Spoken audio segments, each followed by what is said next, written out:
अस्सलाम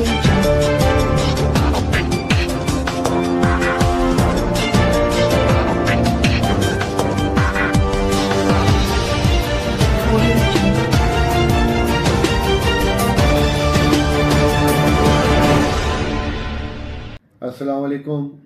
आज बात करनी है कि पोल्यूशन कैसे घटे, कैसे ख़त्म हो। जो स्मोक का दिन आते हैं, जैसे कि आजकल भी अभी भी तक भी है, और एयर क्वालिटी इंडेक्स जो है लाहौर और पंजाब में बहुत हाई है। जितना high air quality index high होगा उतना पोल्यूशन यानी ज़्यादा है।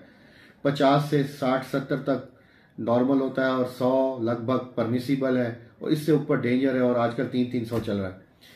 लेकिन सिर्फ मसला आजकल का नहीं है, उसके अलावा भी पोल्यूशन रहती है।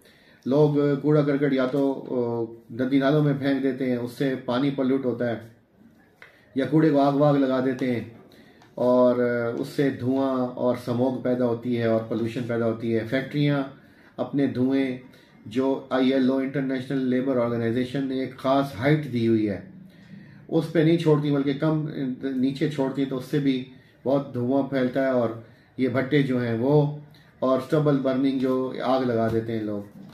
उसके अलावा ये तो मैंने कई दफ़ा वाज़ेह किया हुआ है, इन चीज़ों को भी कम करना, रोकना ज़रूरी है। उसके अलावा जो असल प्रॉब्लम है वो है दरख्त लगाना। अब खाली दरख्त लगाना भी काफ़ी नहीं।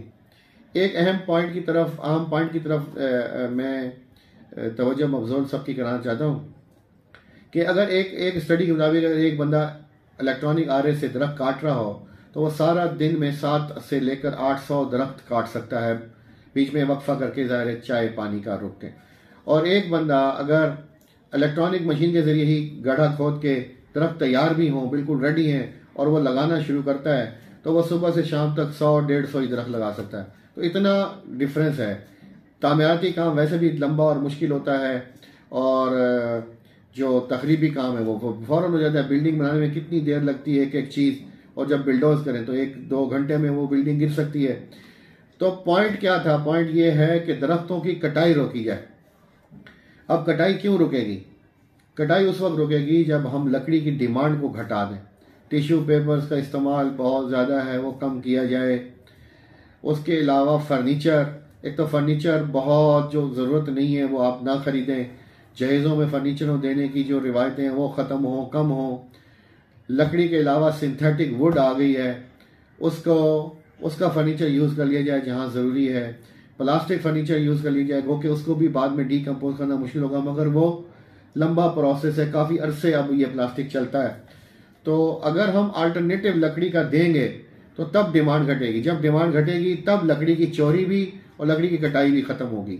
तो पोल्यूशन ख़त्म होने में एक ये पॉइंट जो ढका हुआ था, आंखों से छुपा हुआ था, लोग यही समझते हैं कि आग नहीं लगानी फसलों को, स्मोकिंग ना करो, बारबेक्यू कम से कम करो, होटलों के ऊपर कोयले कम से कम जलाओ। बिल्कुल सही है, भट्टों को जिग-जैग टेक्नोलॉजी अपनाएं, ये सारे पॉइंट्स हैं। लेकिन लकड़ी का अल्टरनेटिव देंगे, plastic furniture, synthetic would furniture and other type of things, उनके ज़रिए हम उस लकड़ी की डिमांड को घटाएं। चौखटें भी लोहे की हों, और तामीराती लकड़ी बहुत ज़्यादा यूज़ होती है, जहाँ तो बहुत ज़रूरी है, शहतीर वगैरह, उसमें भी हम लोहे के और उस पर आ सकते हैं। तो जब हम डिमांड घटाएंगे ना, तो आप यकीन करें कि मैं रोज़ाना यहाँ देखता हूँ नवाबपुर रोड पे इस तरफ हमारा जो एरिया है, और पेरीफेरी से बहुत सारे ट्रक आमों के कटे हुए जा रहे होते हैं और लकड़ी कटे हुए। और मैं ये सोचता हूँ कि ये डेली अगर 100 ट्रक गुजरता है तो सिर्फ 2 ट्रक ऐसे जा रहे होते हैं जिनमें पौधे होते हैं, जिन लोगों ने लगाने होते हैं। तो 100 और 2 की रेशो है, तो ये 10 साल में तो दरख्त ख़त्म हो जाएंगे आपके, और फिर रहना दोभर हो जाएगा। तो अभी कुछ करना है, जंगल आबाद किए जाएं। एक जो ये जंतर होता है, ये बड़ी जल्दी 3 साल में जंगल तैयार हो जाता है, और इप्पल का पौधा है वो बड़ी जल्दी ग्रो कर जाता है, और बहुत सारी चीज़ें वो हमें लगानी चाहिए, और कटाई को रोकना चाहिए। तो बस यही एक पैगाम देना था, इसी को बार बार स्ट्रेस कर रहा हूँ। और इसी से पोल्यूशन कम होगा, इसी से मेरा क्या लिंक है पल्मोनोलॉजिस्ट का, चेस्ट स्पेशलिस्ट का। आलूदगी कम होगी तो चेस्ट की बीमारियां भी कम होंगी, दूसरी बीमारियां कम होंगी, और कैंसर और बेतहाशा जो चीज़ें फैली हुई हैं वो भी ज़ाहिर है कम होंगी, और सर्वाइवल इंसान बदीनो इंसान का बेहतर होगा। शुक्रिया।